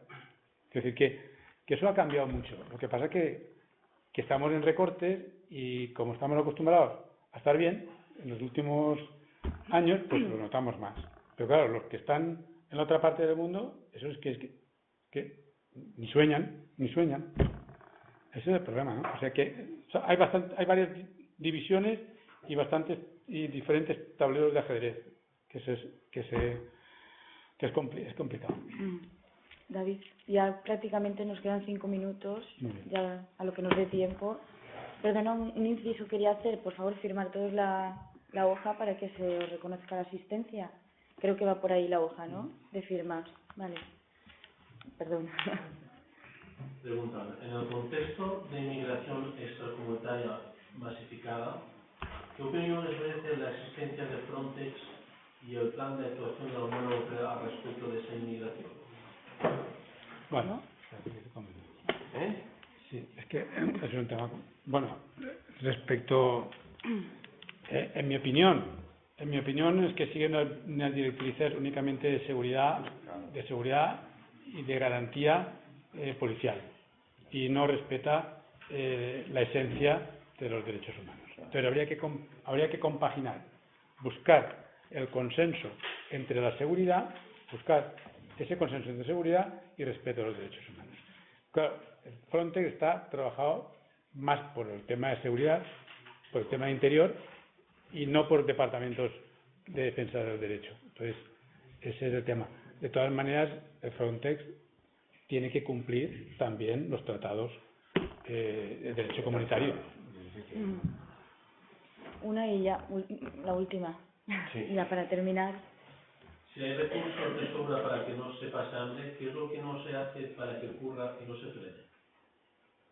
Pues comprometerse y solidaridad. Las dos palabras que he dicho al principio de la charla. Un compromiso de los Estados, que hay un acuerdo firmado internacionalmente que se incumple, que era el dedicar el 0,7% del Producto Interior Bruto, me parece recordar, para el desarrollo del llamado mundo del sur o tercer mundo, como queramos llamarlo, y se está incumpliendo por parte de nuestros estados y de nuestras sociedades. Entonces, eso es lo que falta, que nuestra sociedad occidental se solidarice y ponga sus recursos al servicio no solo de las propias sociedades en las que estamos, sino al servicio de los otros, al servicio de esos otros continentes que están padeciendo seriamente todos estos problemas, porque técnicamente hemos alcanzado un grado de desarrollo elevadísimo y es la gran incoherencia. Entonces nos falta comprometernos en que eso se solucione. Esta era la penúltima, la última. Era hacer como un para terminar. pequeño artículo. Hay mucho que hablar y hablaría muchísimo, o sea que no. Solamente comentaros que ya que estamos en Género, que estamos hablando del hambre en el mundo y tal, voy a hacer propaganda de un amigo que ha hecho un corto que está muy gracioso, que se titula Cómo acabar con el hambre en el mundo, y que lo podéis ver en YouTube. Y dura unos 12 o 14 minutos. ¿Cómo se llama? ¿Cómo acabar con el hambre en el mundo? Es de Fermín Ventura, que mucha gente ya lo conocéis, mucho lo habéis visto, pero bueno, lo veremos. Él ha puesto su poquito de arena. Pues nos quedamos con esto, nos quedamos con solidaridad, nos quedamos con estos pequeños gestos que son los que cuentan, y a continuación el profesor Jaume Senda os va a repartir referente, una breve descripción referente a la exposición que Esta es la tenéis exposición que está abajo, que la abajo. podéis ver desde aquí. Sí, desde aquí. Desde aquí se ve mejor. Sobre todo desde la Si os planta de asomáis. abajo, ¿no? De la Sí. planta de abajo que no hay cristal. No, aquí tampoco hay cristal, por aquí, allí detrás no hay cristal. Información. Y mientras os va repartiendo eso, que también lo colgaremos para el curso virtual, colgaremos esta... deciros que, bueno, agradeceros la presencia a esta mesa de debate y exposición sobre los derechos humanos, agradecer al profesor Rafael Junquera su asistencia, es un gran colaborador con la UNED de Denia y ahora pues con la UNED de Savia, agradecer al Ayuntamiento de Savia por dejarnos celebrar el Día de los Derechos Humanos aquí en este municipio, y a Jaume Sendra, que está por allí también, darle las gracias por la organización y por la Fundación Mediterránea de los Derechos Humanos. Si queréis decir algunas palabras de despedida. No, yo simplemente agradecerte a ti por haberme invitado y gracias a todos por haber venido, que yo ya les he aburrido bastante. Nada, ha sido un placer. Muchas gracias.